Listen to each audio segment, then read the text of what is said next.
Hi everybody. Today we're going to talk about this little cherry tomato. I've made shorts about it and other videos about things. But today we're going to talk about why I grow it as a carnivore. Do I eat it? And why I save the seeds from it. And I'll show you how in a minute. Come on. So, first off, as a carnivore, no, I do not eat these. Why? Well, because it's a plant, number one. And I became a carnivore to do elimination diet to see what I could eat and what I can't. And I cannot eat most vegetables. In fact, any nightshade veggie is just horrible for me to eat.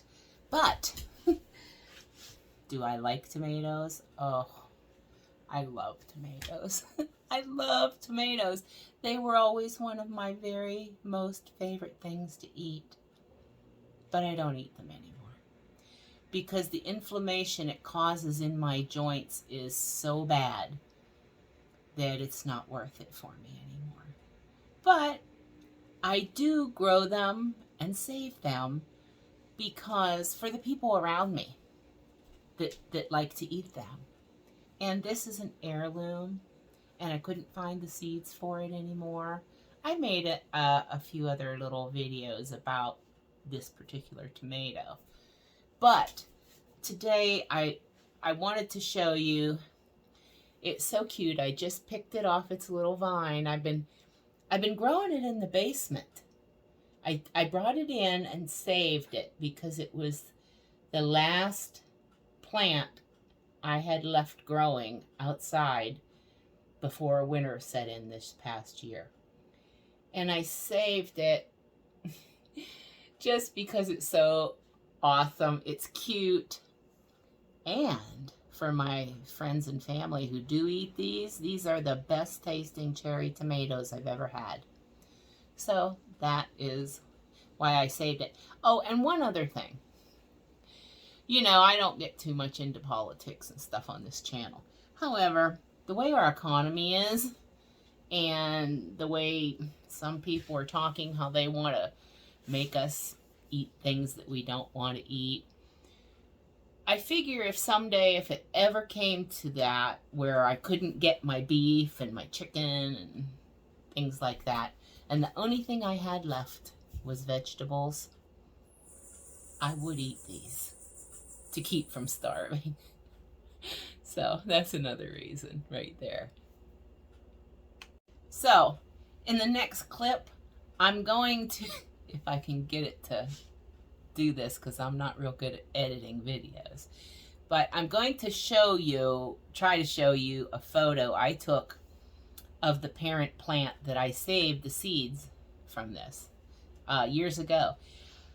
I planted it in 2015 and it grew to be a monster. In fact, I made a whole separate video about a giant cherry tomato plant 7 years ago about it. And I will put the video at the end of this one so you can click on and watch it. It's really kind of cool. But geez, I forgot what I was going to say next. You ever do that? I guess that's called old age, right?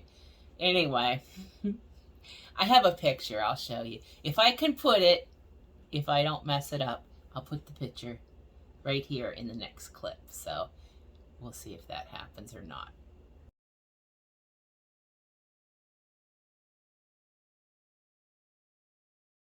Okay, so this is how I save my seeds. I just take the little tomato and I cut it in quarters. And as you can see, there's tiny little seeds in there. Now some people scoop them out. This one is so tiny that all I'm going to do is I'm going to take this jar right here and I'm going to just squeeze all the seeds into the jar. And you're going to have some pulp and stuff that goes in there. That's okay. You know, that's okay. I'll save the little outer meaty part for little doggy treats. But that's all I do. I just squeeze them. You can see they just fall out into the jar. Now if I'm saving, you know, bigger tomatoes or something, I will scoop them out. But with this, I'm just gonna scoop it. Or I'm just gonna squeeze it. Sorry. So, and that's all we do. You put them in there. And I'll tell you in a second, I have to give my puppies a treaty. Here you go. Here, Indy, come here. Whoops. Whoops. We're having doggies moving the camera. Here, baby. Here you go. Here, Indy. Take it. Okay. All right. There. So now we have our little seeds here in our jar. And the only thing I'm going to do, because you save that pulp with it, I'm just going to take a lid. Oh, that ain't the right lid, is it? Okay, hold on till I get the right lid, guys. Okay, I got the right lid now. So I just stick the lid on. I don't put it on tight, I just loosely. And then you're just gonna leave it sit on your counter for a few days. It'll start fermenting. It depends on how warm it is in your house. You know, just generally I just leave it for 2, 3, 4 days.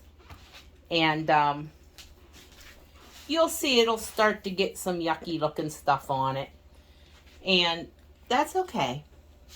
But then after it gets to that point, then all I do is take some pure water, you know, without chlorine and all that junk in it.